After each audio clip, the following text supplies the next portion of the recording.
lucru care s-a lucrat, că nu ne trebuie aici numai de aia. Într-adevăr. Aia meserie, ne trebuie altă și, ne trebuie jurnaliști, ne trebuie istorici, matematicieni, unii care să poarce elita noastră în școlitul a nostru popor. Dar nu ne trebuie numai medici, că nu sunt noi mai bolnavi în asta regie. Poate unii. Poate fi unii, noi nu unii sunt, cred, unii toți.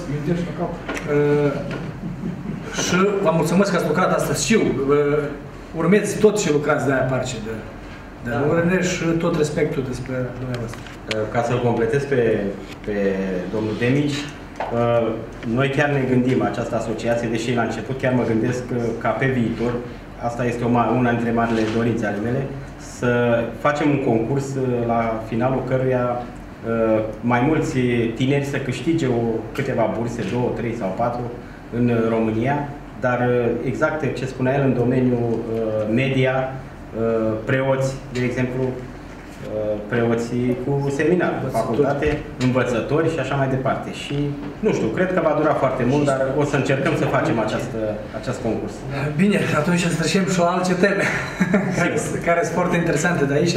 La asta am vrut să subliniez niște două lucruri de care mi-e drag că le aud aici, la malul Dunării, care ne leagă cu patria noastră, patria mama, dar asta e țara în care trăim. Ei sunt cetățenii loiali, dar aia e patria noastră și țara bună.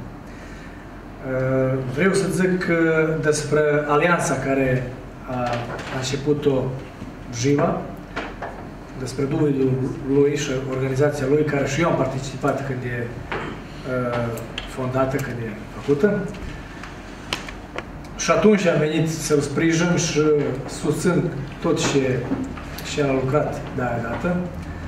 Ideea bună, trebuie să facem mai multe organizații sub un acoperiș, organizații care au voie să lucre lucrul ăsta care noi am lucrat în cultură, mediuri, biserică, tot aia cu ce se ocupă minoritatea noastră aici în Serbia.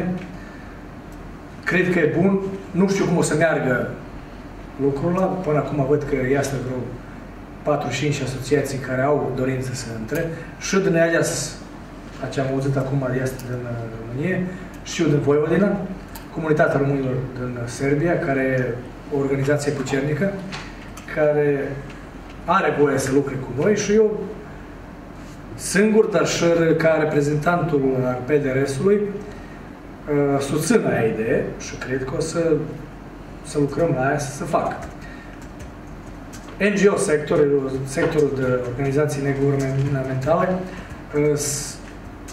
și în Europa și în America, de unde e venită aia povastă, un factor fără de care nu se poate democrația Occidentului și cât pot să văd, noi facem, am început, este vreo 20 de ani în care am început să facem sectorul ăla, el n-a mers așa de iut și poate fi prea fructos, cum am crezut noi că o să meargă, dar cu binișorul facem o formă care o să lucre cât mai mult. Și noi am fost altă și când am început vreo 10 ani înainte, acum pot să zic și eu și a crescut, a învățat un lucru și în politică și în tot domeniul social. Nu se poate lucra